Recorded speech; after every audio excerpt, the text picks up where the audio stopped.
જગ્યાએ જન્મ લીધો આ બધું આપણે ભૂલી ગયા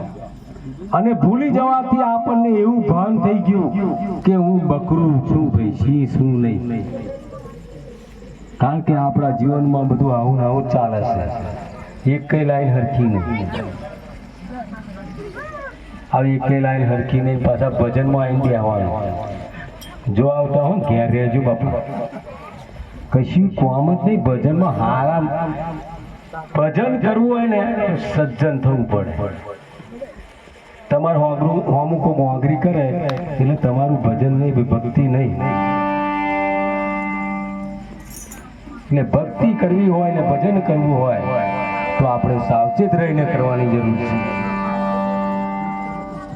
ખાલી કરવા ખાતર ચોલ્લો કરવાનો સાફી નાખવાની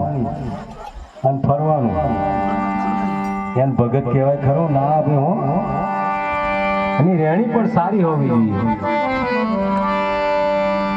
એટલે અહીંયા સંતો કહે છે કે તારો મન કા જન્મ એડે જાય તારો ફોગટ ફેરો જાય આ ભજન કોને કહેવાય એવું આ સૌ ગોરખ બાપુ કહે છે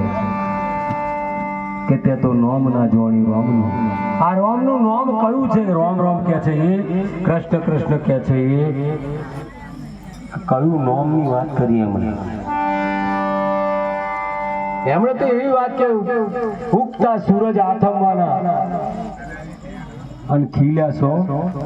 આપણે બધા ખીલેલા છે કર્માવાના ખરા આ તો જીવન પુષ્પ છે આપણું ખીલવાનું ને કર્માવાનું અનેક જીવો ખીલે છે ને અનેક જીવો કર્માય છે પણ એની અંદર સુગંધ તમારી કેવી છે અહીંયા આ મૃત્યુ લોકની અંદર તમારી સુગંધ કેવી રહેવાની છે એ જ મહત્વનું છે સુગંધને ઓળખો તમે શું છોડી જવાના સુગંધ એ સુગંધ માટે આ સંતો ભજન કરાવવાનું કહે છે તે ગુપ્તા સૂરજ સૌ હાથમાં ખીલા સો કર્માય ચાલે ચણેલા દેવર એક દિન પડી જશે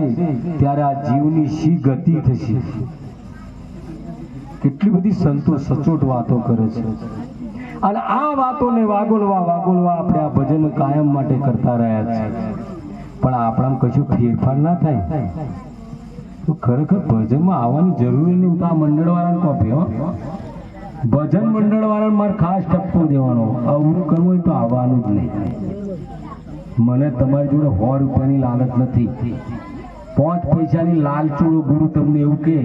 કે તું મારતો આવજે અને ખરાબ કરજે પણ હું તો ના જ કહો મારે કશી 10 પૈસાની જરૂર નથી અને ખોટું કરવું જ ભક્તિમાં આવવાનું મંડળમાં આવવાનું જ નહીં ઘેર જ બેહી રહેવાનું કશી જરૂર નથી મને કશી લાલચ નહીં લાલચી ગુરુ બધું કરી આય લાય આંકડો રમીને 2 જણનો આંકડો થયો લાય તું મને આલ દે એ બીજા અહીં તો પરસેવાની રોટી તમારી જોઈતી નહીં તમારે સંસારને ખવડાવો સંસારમાં ખવડાવો તમે અને મોજ કરાવો